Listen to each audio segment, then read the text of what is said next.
It's hard to put a price tag on something like that. Metric system is stupid. My dog literally smiles. To become part of the solution and not part of the problem. I'm exposing myself to various different forms of bacteria for increasing my ability to be able to handle those colder temperatures.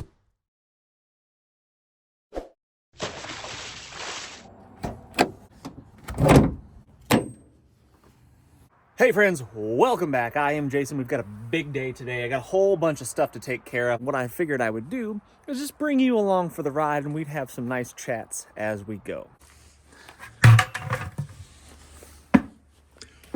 It's reading low fuel pressure. And the first thing that I'm gonna try is swapping out the diesel fuel filter right there. And as usual, whenever I work on my truck, just like, well, that helps if you unlock the cabinets. When I work on my truck or my motorcycle, I try to use the toolkit that I keep in the vehicle because, you know, if you break down somewhere and you need to work on the thing, you're going to need the tools that you have. And if there's any shortcomings in your kit, you can discover that when you're in the comfort of your own home and you can easily access the tools that you need or go get the tools that you need really easily and you're not broke down on the side of the road. So that's what I'm doing right here. And I do not have, it looks like some giant big torque head socket that I need for that right there. And I am almost 100% sure I do not have that.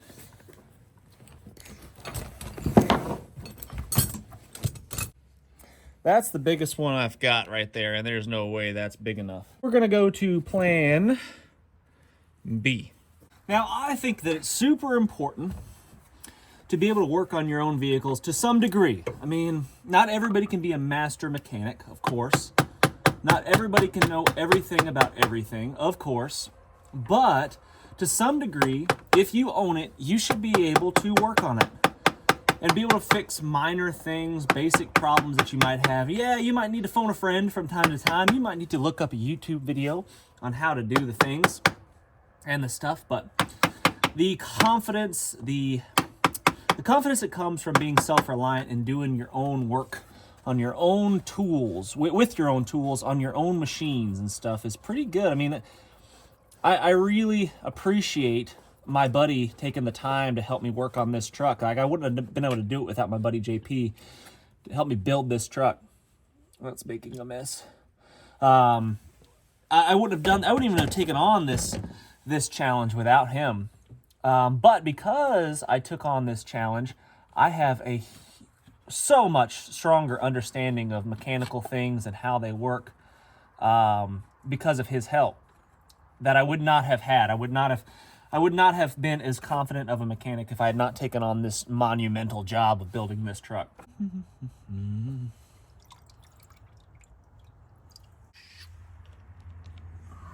Goes right here. Yep. Almost 100% sure.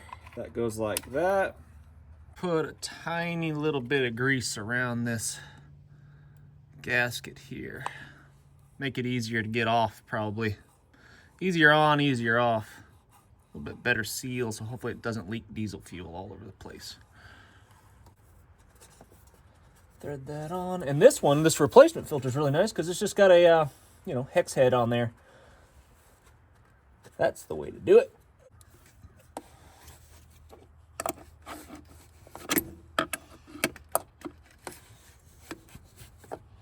We're going to crank the truck up and see if that fixes our pressure problem. Now guys, listen, most of my videos are about, survival based stuff, whether it be wilderness survival or urban stuff. Particularly wilderness stuff is the stuff I enjoy the most. And I also have been lately, a lot of new subscribers, you guys watching perhaps, have come because of the disaster relief effort stuff, the Hurricane Helene, the craziness that's been happening up there. And I welcome each and every one of you, but what I really want, the message that I really want to get across is preparedness, just in general preparedness, whether that be physical, whether that be tools and equipment, rice and beans, just general preparedness, because I truly believe that the more prepared that we are, the less chaotic, the less crazy the world will become when the SHTF or whatever it is, Hurricane Helene or an event like that happens in your area, the more prepared you are, the more skills that you possess, the more confidence that you have, the greater ability you will have to become part of the solution and not part of the problem. So I really do appreciate you guys watching all of my videos, each and every single one of them. And it's always kind of been a goal of mine, if I'm fully transparent, a goal of mine is that you guys will watch my videos regardless of what the content really is that you just kind of want to hang out with me and do what it is that I'm doing. And if you are one of those subscribers that is just hanging out, I really do appreciate that, because I guess I'm probably an interesting person. I'm interested in a whole lot of stuff. I'm not a one-trick pony. I'm not an electrician that only does electrical work. I'm not a primitive skill survival guy that only rubs two sticks together and nothing else and naps flint rocks. I'm interested in tons of stuff, like a whole lot of things. I intentionally am very well-rounded, and that's what I would encourage each and every one of you to be as well, is more well-rounded, so you're more versatile. You're a more versatile human being. And because I believe the more versatile we are, the more capable we will be to help other people, to be of use, and like I said, be part of the solution, because the problem is going to be an unknown thing. We don't know what the problem is going to be today or tomorrow or the next day. We don't know. And the more well-rounded we are, the more capable we will be to tackle those problems. And some skills are non-transferable. Some skills are. It just depends on what we're talking about. Mechanical skills, just in general, are transferable to a lot of different things. You know, you can solve problems. A lot of mechanical, if you know how to work on a truck and you're proficient at that, and a tractor breaks down, you're going to be more capable of fixing that tractor. I think you guys get what I'm saying. If you have wilderness skills and bushcrafty skills and you're really, really talented at those things, you know, those skills might come into play on a weekend camping, hiking trip gone wrong. It's just really hard to say, but I do know that the more versatile, more well-rounded that we are, I think the more capable we will be. Hopefully, cross your fingers that we get a little more pressure. Are you crossing your fingers? You better be crossing your fingers. Do your part, okay? Do your part.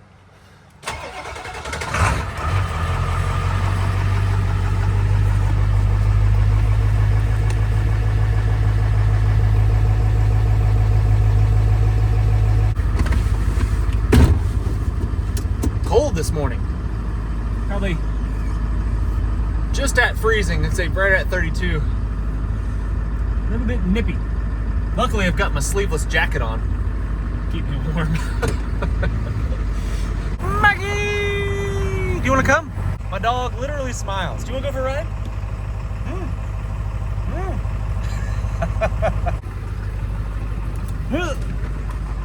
There she is. There she is.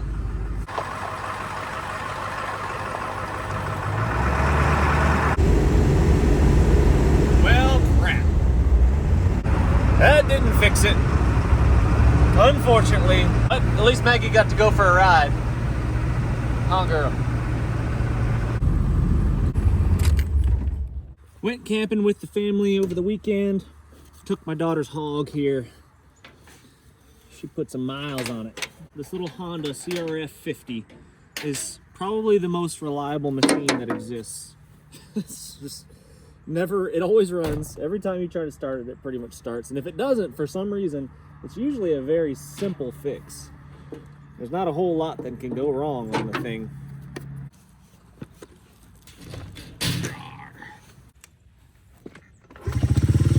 First kick.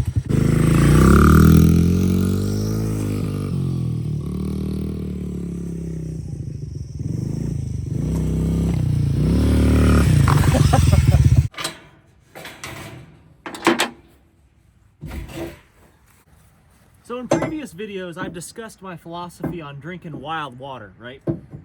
So you drink a little bit of wild water from all over the place, and by doing that, well, not you, me, I'm exposing myself to various different forms of bacterias and whatnot that might be in the water, therefore, in turn, boosting my capability of handling wild water in a survival situation, perhaps. By exposing myself to all sorts of organisms that are living in the water, I'm potentially that's like a vaccine, right? I'm building up an immunity to some of these things. That's at least my theory, and that's what I've been testing. And so far, so good. Not encouraging you to do that. But, well, my point is, I feel the same way kind of about the cold, right? Or the heat or the cold, extreme temperatures on either end of the spectrum. By not bundling up with all the layers that I should need to be comfortable outside, I'm exposing myself to cold temperatures and therefore increasing my ability to be able to handle those colder temperatures and be more comfortable when the temperatures drop. Same thing in the heat. Don't just immediately run into the AC and turn the AC. Like, the air conditioner does not work in my truck. And mostly because I don't care. Like, I could fix it. It's not that expensive to fix the AC. But I just don't care. When it's hot, I don't mind being hot. When it's cold, I don't mind being a little cold. The heat works, but I think I think you guys get what I'm trying to say is that by exposing yourself to the extremes, you become more durable. And that's what I want to try to do. So this big tote here is full of used vegetable oil that I use to run my truck. And those of you that are about to say, oh, the reason that you're getting low pressure is because you're running crappy used vegetable oil. And that's not the case, because when I'm running, my truck is capable of running on both diesel and veggie. And when it's running on vegetable oil, it's got great fuel pressure. When it's running on diesel, it's got low fuel pressure. So it tells me it's probably a pump issue, but not 100% sure on that. Again, not a great mechanic. I have phoned a friend, my buddy Jay Peasy. Anyway, back on subject here. What I'm going to do now is fill up my truck with vegetable oil. I've been doing a lot of running around all over the place. Like I said, we went camping. It's about an hour away this last weekend. And right before that, the day before that, we just returned from North Carolina, about 3 hours away, helping out with the hurricane stuff. So my truck's out of vegetable oil and I need to fill up. One of the major problems with the used vegetable oil system is that you have to fill up with used vegetable oil. And it's not as easy as pulling up to the pump and topping off. You have to filter the oil. And the way that I do it is I fill up this tote, long story short, let it sit in here for a long period of time, and all the crap, the junk settles to the bottom, and I pump off the top through a fuel filter. And that works great, no problems. But one of the problems is that in the wintertime when it's cold, vegetable oil gets really thick and does not like to flow, and it definitely does not like to filter. So what I've got to do is warm it up. And this is a heating element for a hot water heater. So I'm going to heat up the oil, and once it gets hot enough, it flows much, much better. So that's what we're going to do right now. So I stick this puppy down in there, like so. And then what we do is we just plug it in.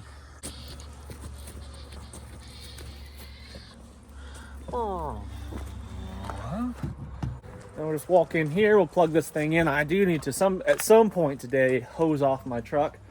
Not because I care about it looking clean, it's because it snowed in North Carolina and they salted the roads. And salt and steel do not go well together. So I'm gonna try to get that crap all off of there. That's working. And then soon enough, after a couple hours, it will have heated up enough of the fuel here that I can fill up my tank. So a nonprofit that I was a part of small part of starting, is called the U.S. Men's Academy. And one of the things, like the hurricane relief, the U.S. Men's Academy was excellent. We deployed those guys up there, and they got some really amazing work done in a short period of time. So we do a lot of training with them. So we teach them everything from, wilderness survival skills to marksmanship to basic camping stuff. Just all around, we're trying to take young men that have grown up and not learned a lot of these skills and we're trying to give them life skills, leadership skills that they can take and they can utilize in various ways. Like I talked about, being well-rounded, versatile, a versatile human being. That's what we're trying to get these guys to become. And one of the things that they have to do is a fitness assessment, a fitness test. And they're going to do a 2-mile run coming up pretty soon. And what I need to do is I need to map out that 2-mile course and see where it's going to be. I know if I turn right off my road, it gets pretty hilly, and that affects the time on your run for sure. So if we turn left, it's fairly flat, at least for about a mile, which is perfect. So a mile there and a mile back. And I was sent this big bike here from Birch. It's an electric bike company, Birch. I'm not familiar with it other than I saw a picture of it, and that's pretty much it. So they sent this. I'm going to test it out today, and I'm going to go map out that route. Take a spray paint can, maybe mark a little spot on the side of the road or something like that. Shh. I don't know if that's legal. Don't tell anybody.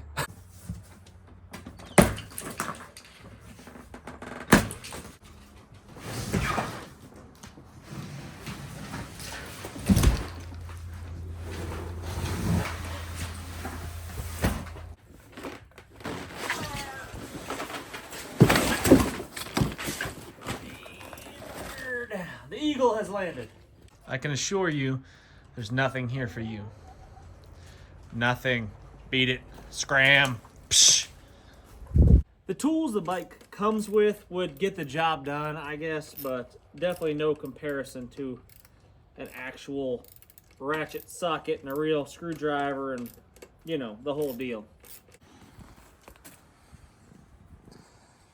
Always coming to visit. This cat's more like a dog, I think, than anything. She follows me around everywhere I go. Now, I'm not gonna lie, putting this headlight on was a pain in the neck. Those brackets right here were really difficult to close up far enough to get that little screw started with that nut on there. I mean, it's not gonna go anywhere now, but that was a little bit frustrating. All right, let's turn this puppy on.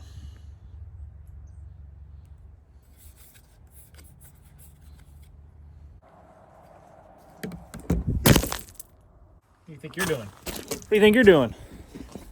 Stay put, will you?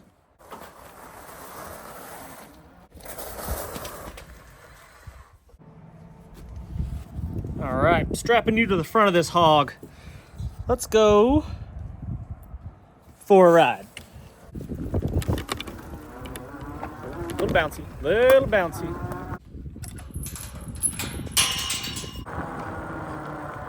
Need some air in the tires. That's what we need to start with.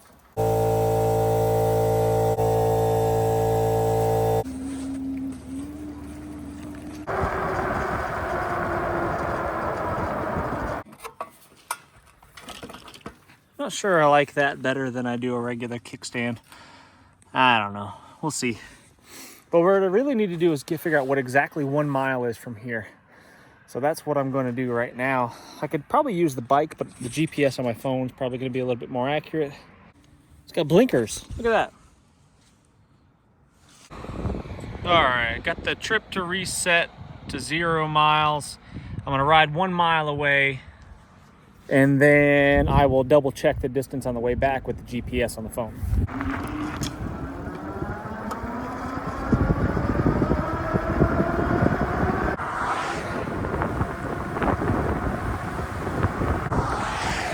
All right, there's 1 mile right there.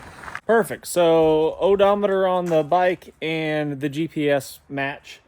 It's exactly 1 mile away and fairly flat. Now, I think it's super important to practice what you preach. So if I say it's important to be fit and exercise, and I think it's important to test yourself on a regular basis, then I should be doing that to myself. So it's been a while since I've ran a flat 2 miles for time to see how fast I could do it. I've done, the mountain behind me is exactly 1 mile to the top and 1 mile back down, but it is really tough on the way up. It takes a long time to get up there, not so long on the way back, but it's not a very good estimate of how fast you could run a flat 2-mile time.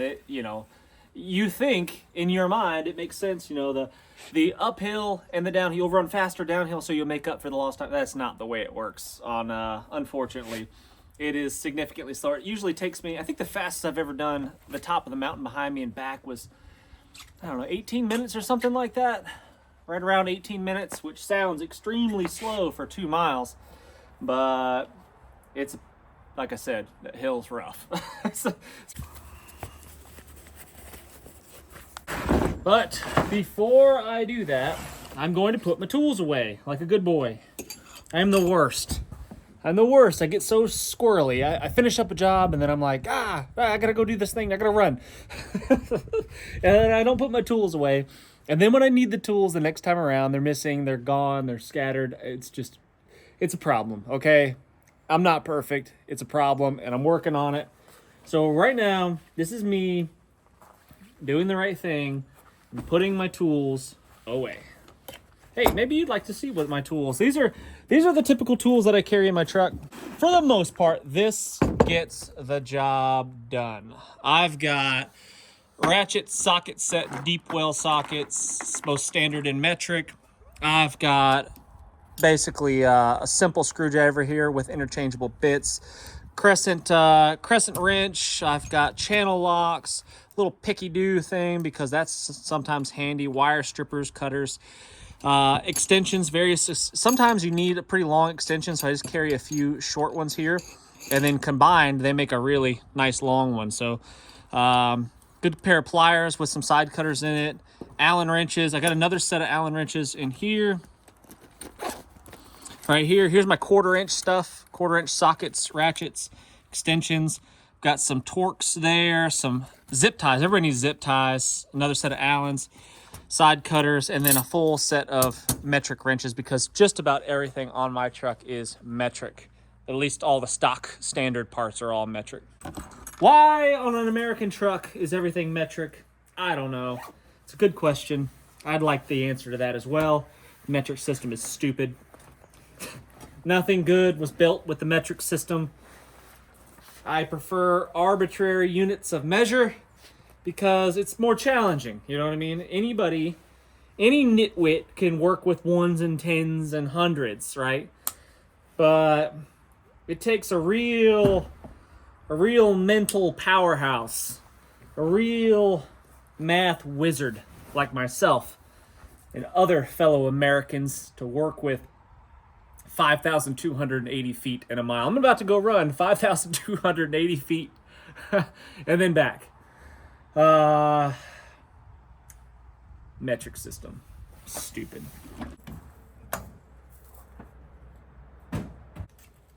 Also, another huge reason why I like having tools in my truck is because I can help people when needed. Like, for example, when I was in North Carolina last week, a guy I was working with, he had his lights on, flashy lights on. He was parked on the side of the road. It has flashy lights on there and let other vehicles know that he was there. And it drained his battery, and he couldn't start. The weather turned cold, battery was drained, and he could not start his truck up. And I was there with jumper cables, ready to rock.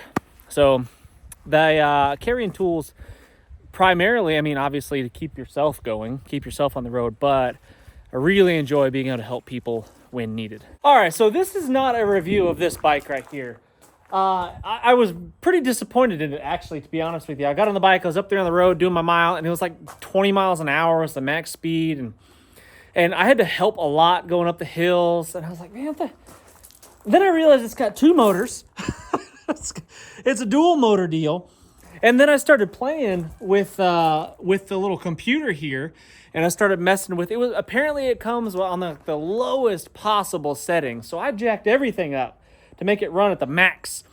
So now it goes over 30 miles an hour, and it carries me up the steepest hill without having to pedal at all. So more to come on that. I was impressed. People in the comment, why are you going to be running when you can just ride your bike? Yeah, I know. Don't get soft on me, people. Battery's about to die, so I'm not going to record much of it. I'm just going to set my timer and see what I end up with. Wish me luck. Here we go.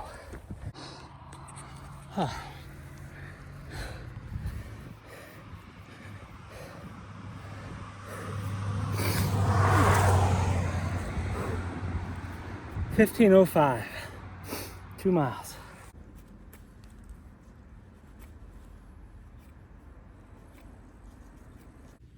Started carving this spoon yesterday out of a piece of oak firewood, piece of red oak.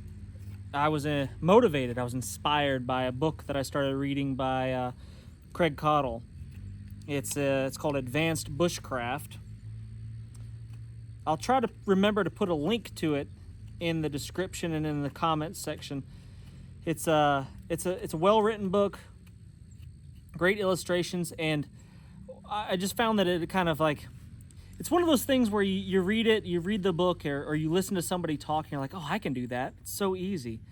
And then you set out to do it, and you realize that it takes a refined level of skill to perfect the art of bushcraft.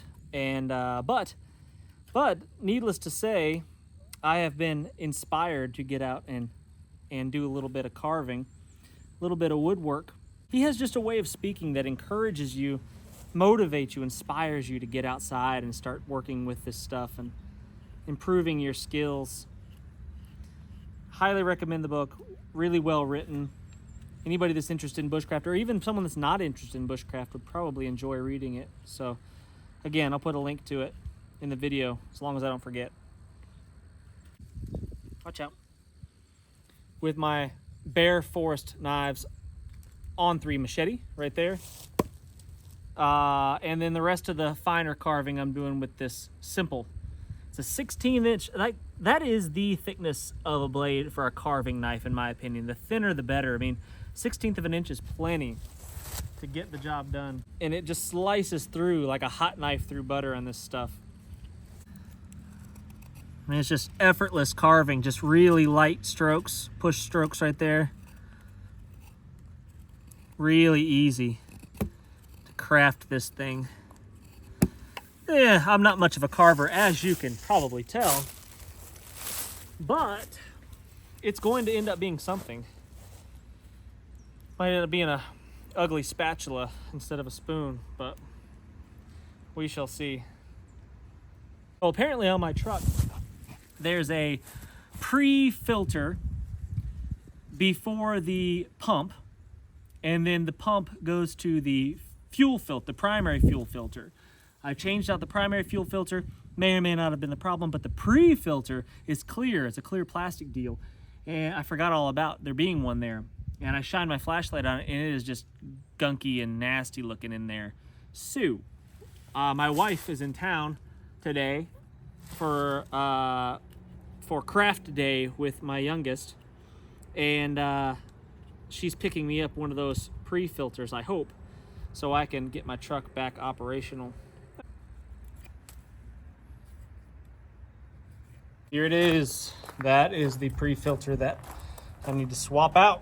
Well, my brother-in-law turned me on to this little ratchet the other day. Got it at the auto parts. It is fantastic. Look at that. It's got a little swivelly head like that.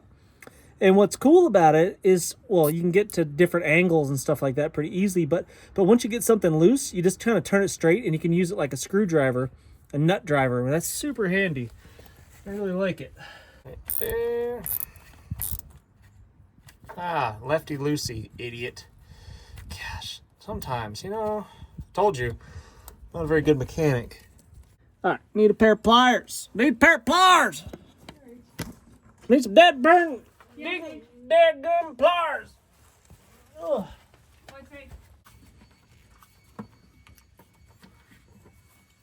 There we go. Oh man, look how gross that is. That's nasty. No wonder I was getting terrible fuel pressure.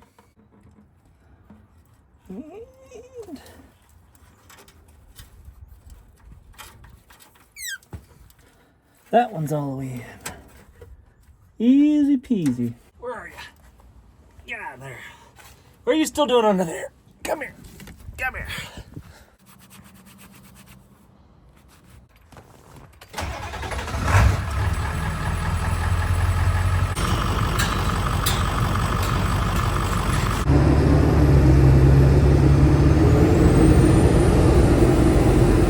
definitely improved for sure, but I would not call that good pressure. That seems still pretty low. I mean, it got down to like 15-20 psi. Definitely improved. It's not down to close to zero like it was before. Definite improvement. Gotta clean out the back of the truck after the weekend camping trip with the fam. It's always stuff and things every day. All day, every day, stuff and things. I gotta change the oil in the truck in just a little bit, but I'm gonna wait for my son to get home so he can help me. Cause I mean, not that I need his help to do it, obviously, but I need him to learn how to do these things. And whenever I'm doing something like this, a project around the house, I try to include the kids in some form or fashion so they can learn how to do stuff. They can learn skills so they can be more capable individuals as they grow older. It's time consuming and tedious. It takes 3 times longer when they help.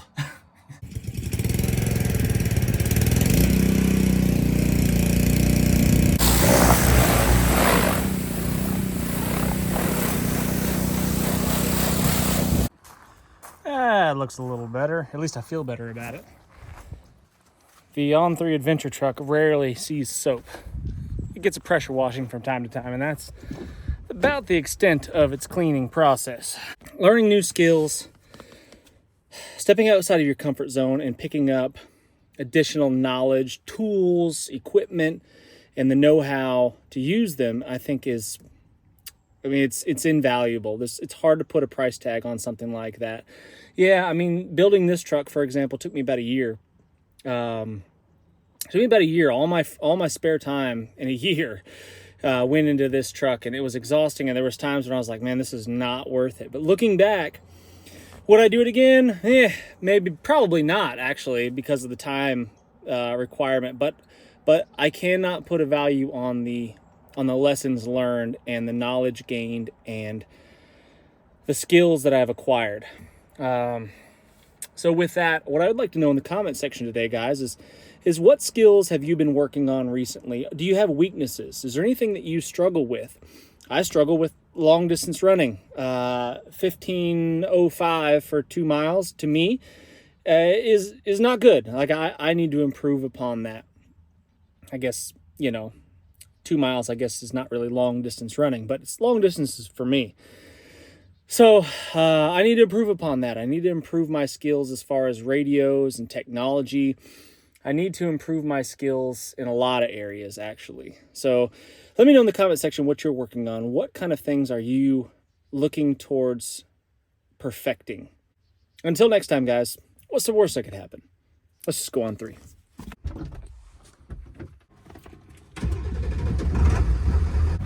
A little further, Right about there. There you go. There you got it. You can do it. Did it move? Gosh, yes. But do not drop it into the bucket.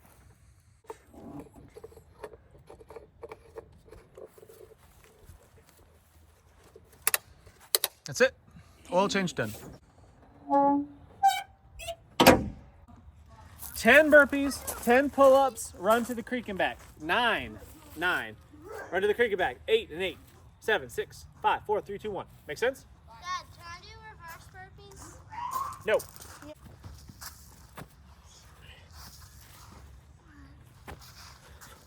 Guys, go do the run. Wait, what do I do? Because they're on those.